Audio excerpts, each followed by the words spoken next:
In November of 2022, news broke that there had been 4 University of Idaho students murdered in their off-campus home. Madison Mogan, Kaylee Gonsalves, Zena Kernodle, and Ethan Chapin were the 4 victims. In the next couple of weeks, while the authorities were investigating their deaths, a TikToker whose account was Ashley is in the Book of Life started a series of videos where she accused University of Idaho professor Rebecca Schofield of participating in the murders. Ashley Gouliard said that while Rebecca didn't directly murder the 4 victims, she'd hired someone to do it. And Ashley said that the reason that Professor Schofield wanted the murders to happen was because she was involved with a student. Ashley didn't use reasoning or evidence to get to her conclusions. She used tarot cards.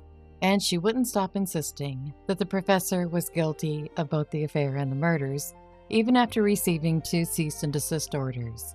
She neither ceased nor desisted. On December 21, 2022, Professor Schofield filed a lawsuit against Ashley, listing all of the videos that she'd made that had defamed the professor.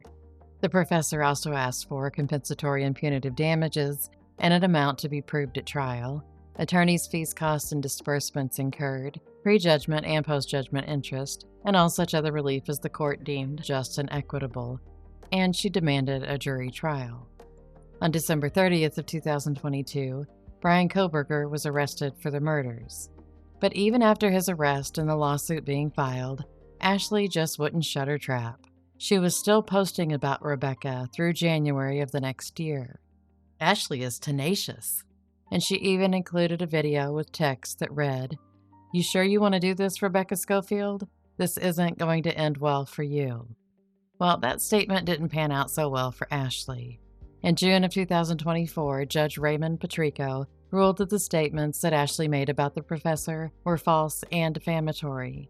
He then left it to a jury in a separate trial to decide what damages would be awarded. Ashley delayed the trial as long as she could, but on Tuesday, February 24, 2026, the trial to determine damages finally began. Ashley represented herself, and that was probably one of her bigger mistakes in life. She was the only person who testified on her behalf and didn't really do that great of a job. She told the jurors that she had learned how to read tarot cards by watching videos on YouTube, and that she was convinced that when the cards showed her that Professor Schofield was guilty, it was the truth.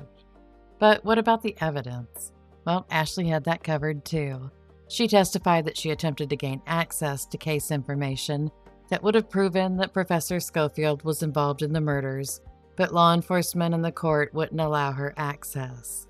Sure, Ashley.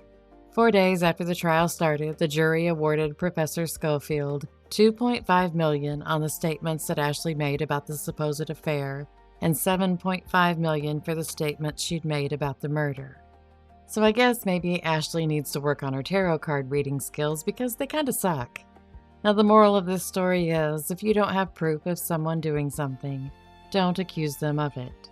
If you put someone's name, photo, or address out there and accuse them of being a suspect, or of being guilty, or say that you know that so-and-so committed a murder or was involved in a murder, it might just come back to bite you right in the tuchus.